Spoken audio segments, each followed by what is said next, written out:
ফিরে এলাম বিরতির পর। আপনারা দেখছেন ট্রাইব টিভি। পরবর্তী যে খবরের দিকে চোখ রাখবো, অলিম্পিক্স চ্যাম্পিয়ন নীরজ চোপড়া আর এক নতুন ইতিহাস করলেন। জুরিখে প্রথম ভারতীয় অ্যাথলেটিক হিসেবে ডায়মন্ড লিগ খেতাব জিতলেন ভারতীয় তারকা।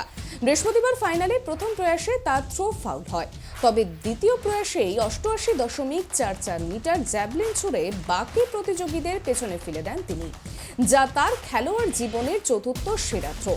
প্রথম রাউন্ডের শেষে এগিয়েছিলেন ভোডাফোন, কিন্তু দ্বিতীয় রাউন্ডেই একদম ছন্দে পাওয়া যায় ভারতীয় অ্যাথলেটিককে। দিনের সেরা থ্রোটাও দ্বিতীয় রাউন্ডেই এলো নীরজের কাছ থেকে। শেষমেশ ওই থ্রোতেই সোনা এলো।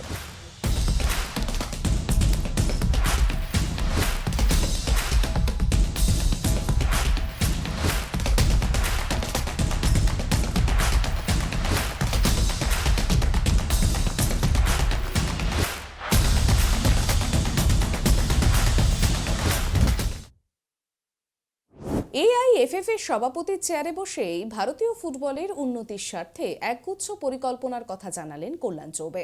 যুবলীগ সহ বন্ধ হয়ে যাওয়া টুর্নামেন্টগুলোর পুনরায় চালু করা, দেশীয় কোচেদের বিশেষ সুযোগ করে দেওয়া, ফুটবলকে স্কুল সিলেবাসে অন্তর্ভুক্ত করা, সন্তোষ ট্রফিকে আরও গুরুত্ব দিয়ে ভবিষ্যৎ তারকা তুলে আনার চিন্তাভাবনা ফেডারেশন করছে বলেই জানালেন নবনির্বাচিত AIFF এর সভাপতি।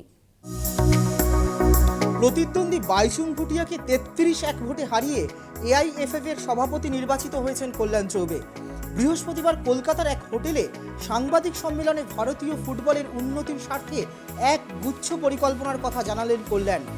ভারতীয় ফুটবলের উন্নতির জন্য পরামর্শ চেয়েছেন AIFF সভাপতি। তার জন্য একটি ইমেল আইডিও খোলা হয়েছে। suggestion@the-aiff.com এ মেল করে দেশের সমস্ত মানুষ ভারতীয় ফুটবলের উন্নতির স্বার্থে নিজেদের পরামর্শ AIFF-কে জানাতে পারবেন। ISL নিয়ে খুব শীঘ্রই FSDN এর সঙ্গে ফেডারেশন আলোচনায় বসবে বলেও জানিয়েছেন কল্যাণ। শুধু তাই নয়, বাংলা থেকে এবছর দুজন খেলোয়াড়কে অর্জুন এবং পদ্মশ্রী সম্মানের জন্য ফেডারেশন কেন্দ্রের কাছে সুপারিশ করেছে বলেও জানিয়েছেন প্রাক্তন জাতীয় গোলরক্ষক। ভারতবর্ষের ফুটবল সামনের দিকে এগিয়ে যেতে চায় এমন যদি কেউ ভাবেন এবং তার কাছে পরিকল্পনা আছে, এই পরিকল্পনার ক্ষেত্রে ভারতের ফুটবল উপকৃত হতে পারে, তিনি suggestion@the-aiff.com এখানে যদি আপনারা নিঃসংকোচে নির্দ্বিধায় যা কিছু আপনারা যদি মনে করেন প্রস্তাব দিতে চান, আপনাদের পরিচিত লোকেরা প্রস্তাব দিতে চান, অল ইন্ডিয়া ফুটবল ফেডারেশন সেটা স্বাগত করবে এবং চেষ্টা করবে ফিজিবিলিটি বিচার করার পর এটাকে কতটা বাস্তবায়ন করা যায়। নবনির্বাচিত হওয়ার পর FSDL এবং ISL এর যে মূল গভর্নিং বডি আছে, যে কমিটি আছে যারা এটাকে চালান, তাদের সাথে আমরা অফিসিয়ালি দেখা করার জন্য সময় চেয়েছি।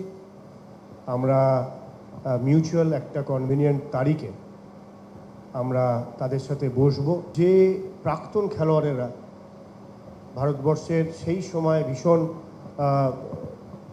অবদান রেখেছিলেন, কিন্তু সেই সময় সোশ্যাল মিডিয়া, গুগল ইত্যাদি ছিল না, এবং যারা আজকের প্রজন্মের কাছে প্রায় বিস্মৃত, সেরকম দুজন প্লেয়ার বাংলা থেকে যারা এবছর অর্জুন এবং পদ্মশ্রী পান।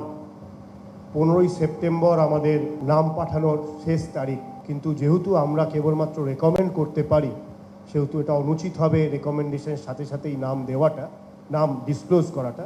তবে এটুকু আমি আপনার দৃঢ়তার সাথে বলতে চাই, যদি বাকি সব ক্রাইটেরিয়া ফুলফিল করে, তাহলে এইবার হয়তো পদ্মশ্রী এবং অর্জুন দুটো পুরস্কারই পশ্চিমবাংলা থেকে যাবে। ক্লাব এবং জাতীয় দলের জার্সিতে গোলপোস্টের নিচে দাঁড়িয়ে একের পর এক গোল বাঁচানোর মতো ভারতীয় ফুটবলের মসনদে বসে কাজ করাটা সমান কঠিন বলেই মনে করছেন কল্যাণ। আমার কাছে প্রতিটা পরীক্ষাই সমান কঠিন, এবং আমি চেষ্টা করি আমার সমস্ত সততা, পরিশ্রম এবং নিষ্ঠার সাথে যেন সেই পরীক্ষাগুলোকে আমি পাশ করতে পারি। বাকি সময় বলবে, ঈশ্বরের কৃপা থাকলে নিশ্চয়ই এটাও পাশ করব, বা আমার আশীর্বাদ নিয়ে আপনাদের সকলের সহযোগিতা থাকবে।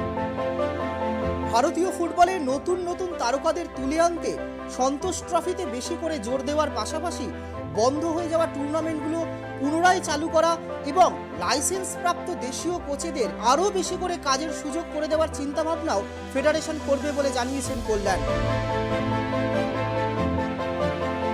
আমরা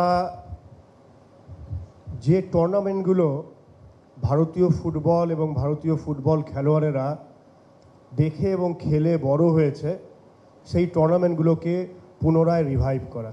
শুধু ফেডারেশন কাপ নয়, আগামী দিনে আমরা ঘোষণা করব, যেমন আমরা উল্লেখ করেছি যে 100 দিনের একটা সময় নিয়েছি ফিজিবিলিটি চেক করার জন্য। সেখানে যে জুনিয়র সাব জুনিয়র লেভেলের টুর্নামেন্টের নাম বললেন, সেই সাথে আন্ডার 21 চ্যাম্পিয়নশিপ থাকবে। এই জায়গায় সন্তোষ ট্রফিটাকে যদি আমরা সঠিকভাবে করতে পারি, এই সন্তোষ ট্রফির ভীষণ জনপ্রিয়তা সাথে এই খেলা করা যেতে পারে। এই খেলা দেশীয় খেলোয়াড়দের একটা মূল প্ল্যাটফর্ম হতে পারে, যেখান থেকে খেলোয়াড়রা উঠে আসবে জাতীয় দলের জন্য। তো অল ইন্ডিয়া ফুটবল ফেডারেশন সেই রকম প্রচেষ্টা করবে যেন ভারতের কোচেরা, ভারতের রেফারিরা বিশ্বস্তরে গিয়ে ভারতকে প্রতিনিধিত্ব করতে পারে। তারপর ধীরে ধীরে খেলোয়াড়রা যেন বিশ্বস্তরে যায়। তরুণ প্রজন্মকে ফুটবলের প্রতি আকৃষ্ট করতে এবং ফুটবলার তুলে আনতে স্কুলের সিলেবাসেও ফুটবলকে যুক্ত করার চিন্তা ভাবনা করছে ফেডারেশন। এই নিয়ে কেন্দ্রীয় শিক্ষা দপ্তরের সঙ্গেও ফেডারেশন দ্রুত আলোচনায় বসতে চলেছে।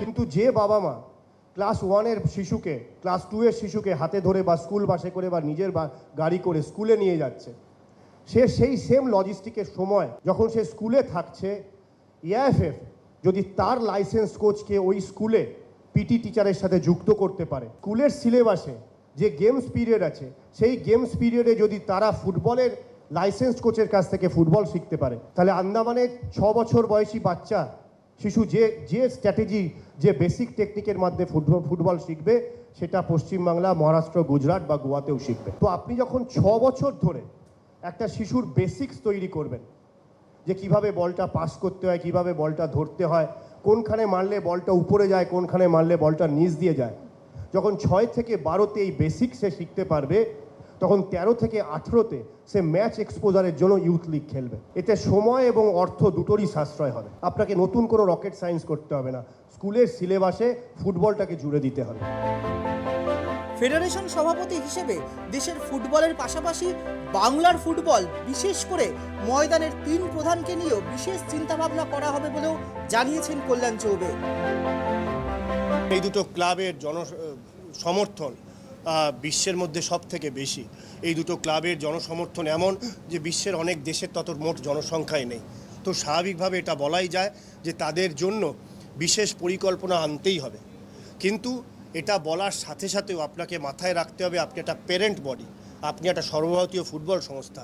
আপনার কাছে এরিয়ান, ভাতৃ বা ওয়ারির যে গুরুত্ব, ততটাই কিন্তু সমান গুরুত্ব ইস্টবেঙ্গল এবং মোহনবাগানের ক্ষেত্রে, যখন আপনি অল ইন্ডিয়া ফুটবল ফেডারেশনের দৃষ্টিকোণ থেকে দেখে থাকবেন। সেহেতু আমরা চেষ্টা করব ভারতের ফুটবলের সাথে জড়িত সেই সমস্ত ছোট, বড়, মাঝারি এবং বৃহৎ যে ক্লাবগুলো রয়েছে, তারা প্রত্যেকেই যেন অল ইন্ডিয়া ফুটবল ফেডারেশনের পরিকল্পনার দ্বারা উপকৃত হয়। বৃহস্পতিবার সাংবাদিক সম্মেলনে কল্যাণ চৌবে ছাড়াও উপস্থিত ছিলেন ফেডারেশনের ডেপুটি সেক্রেটারি জেনারেল সাজি প্রভাকরণ, এক্সিকিউটিভ কমিটির সদস্য অভিজিৎ পাল, ডেপুটি সেক্রেটারি জেনারেল সুনন্দ ধর, আইএফএ সভাপতি অজিত বন্দ্যোপাধ্যায়, রাজ্য ফুটবল সংস্থার সহসভাপতি সৌরভ পাল। সভাপতি নির্বাচিত হওয়ার জন্য কল্যাণকে পুষ্পস্তবক দিয়ে ইস্টবেঙ্গল ক্লাবের পক্ষ থেকে অভিনন্দন জানান ক্লাবের অন্যতম কর্তা বাবু চক্রবর্তী ও রূপক সাহা।